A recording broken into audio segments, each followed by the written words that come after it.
I don't know if I'm going through some sort of midlife crisis where I'm trying to relive my childhood, or if a majority of the big AAA gaming scene is just no longer for me.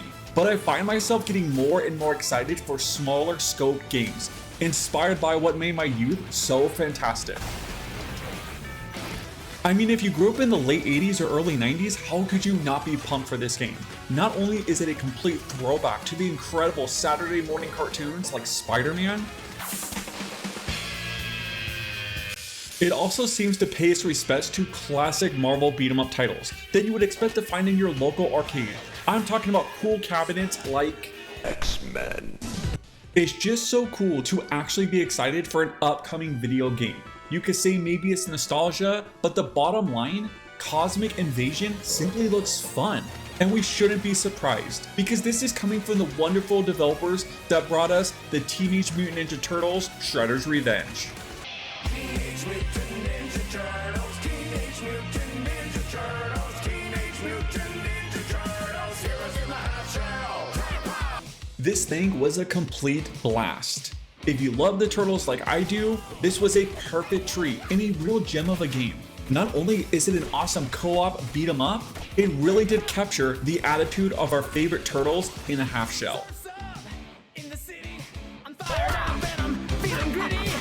Turtles the arcade game, Turtles in Time, or the Hyperstone Heist. If you enjoyed any of these, then Teenage Mutant Ninja Turtles Shredder's Revenge is a must play.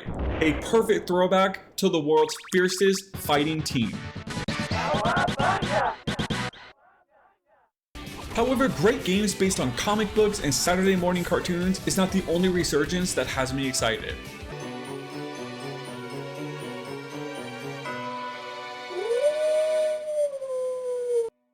Haunted Castle Revisited was such a nice, unexpected surprise.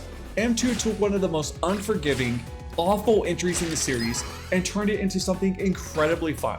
This game was so good. It came out of nowhere and it excited the fanbase in the best way possible. Show yourself, Dracula, or I'll tear CastleVania from its very foundation!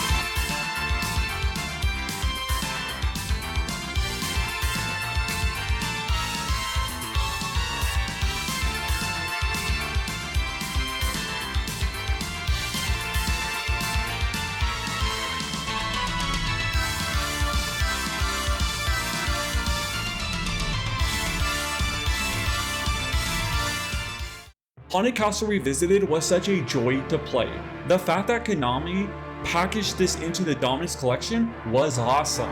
Though I will admit, it is very bizarre that the first new entry in the CastleVania franchise in over 10 years was a remake of Haunted Castle. It makes me wonder what could be next for this series.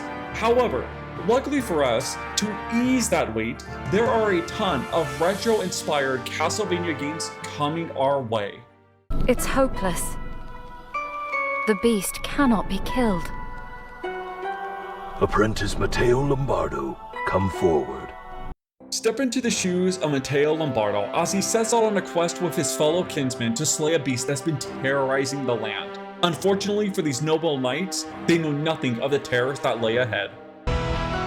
Get up now! This place is not safe! I hear them. They are approaching. I have to go. Meet me in the clearing to the east. And here our journey begins as we travel across the land, visiting different landscapes, villages, castles, and mansions. We take on different bosses, we level up, and we find new equipment. This is a classic Metroidvania with the atmosphere of Castlevania. In fact, they even got down that classic Belmont strut.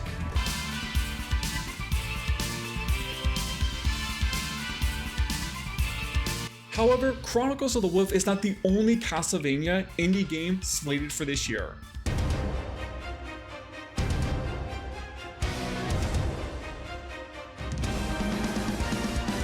In comes the Transylvania adventure of Simon Quest, not to be confused with Simon's Quest. This is a parody of Castlevania 2, as this time around our hero sets out to kill Dracula and prove to the world that he is in fact a hero. Only one problem, someone beat him to the punch. So what does Simon Quest decide to do? Well, he decides to resurrect the Prince of Darkness in order to slay him again. That is right, he is using the time-tested method that's been used by so many game companies in the past, as he is going to create a problem in order to sell the world the solution. What is a man? A miserable little pile of secrets! But CastleVania is not the only Konami retro franchise making a return.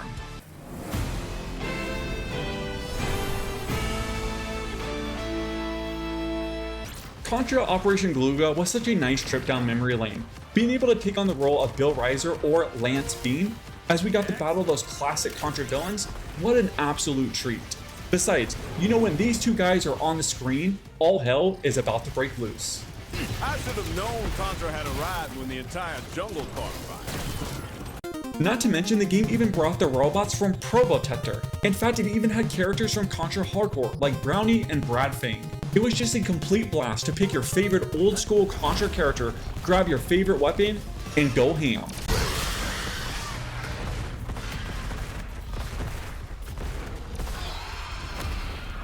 By the way, if you're a fan of old school 16-bit style run and gun titles, there was another game that came out last year that in my opinion is a must play.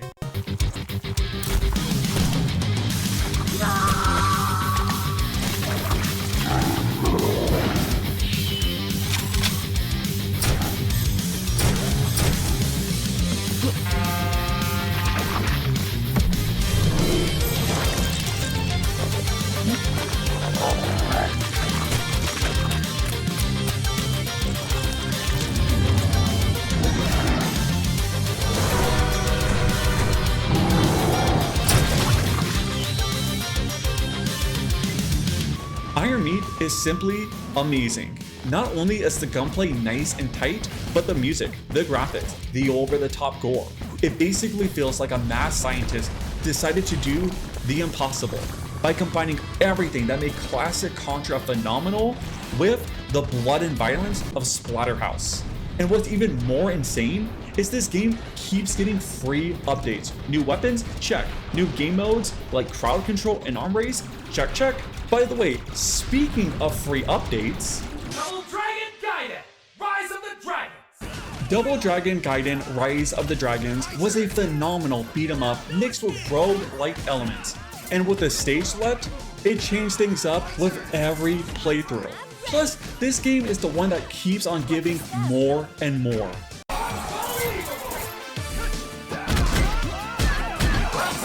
It feels like every time I turn around Double Dragon, it's just getting more content. I really wish bigger publishers in the gaming space will look to this one to see how it should be done. Watch how it's done. Double Dragon, Ninja Turtles, Contra, Castlevania, what more could you ask for? Well, stay tuned because there's so much more. Forged to unleash vengeance. More than a weapon, it is the soul of a shinobi. That's right, Shinobi is making a return with Shinobi Art of Vengeance, and man does it look good. The hand-drawn art style, the animations, those hard-hitting sword strikes. I cannot wait to play the game, and if the Lizard Cube is able to do with Shinobi what they did with Streets of Rage, this game is gonna blow our socks off. Each weapon a tool, each tool a part of the whole. This is the mastery of a shinobi. But Shinobi is not the only ninja game making a comeback. お前の力はこの程度か。まだまだ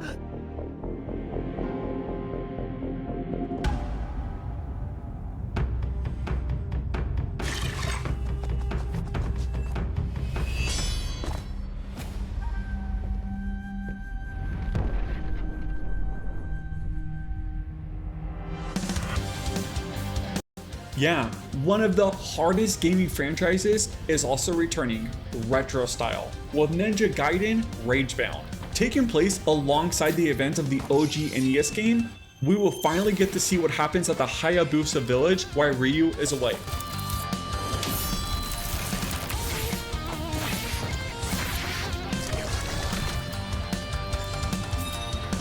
Plus, for the first time, we're gonna be able to play as a Black Spider Clan ninja, as Ragebound is gonna have multiple playable characters.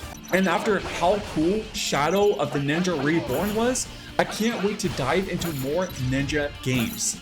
But you know what would be even cooler? Is if we got a game that mixed sword slashing melee action with running and gunning fun. And boy, does Neon Inferno combine so many elements of great titles I loved as a kid. From Metal Slug, Contra style gunplay, to having access to a Z saber that allows you to hack and slash your way through foes. But the cool gameplay mechanics don't stop there, because we get to fight enemies in the foreground and the background, really mixing up the action. By the way, does this remind anyone else of that Dick Tracy game from the Sega Genesis? And you have not been hit in those nostalgia feels? Well, hold on. We'll fight for freedom wherever there's trouble. G.I. Joe is there. G.I. Joe, American hero. G.I. Joe is there. Alright, how unexpected is it that we got retro style games based on so many cartoons that we all used to watch every Saturday morning? Like, did anyone have it on their bingo cards that we get beat 'em up titles for G.I. Joe? And yeah, okay, I know the game is really not that great, but hopefully it shows that there's enough interest and excitement for this franchise that maybe one day we get a remake of the G.I. Joe NES game. Because that game was cool. It was Yo Joe cool.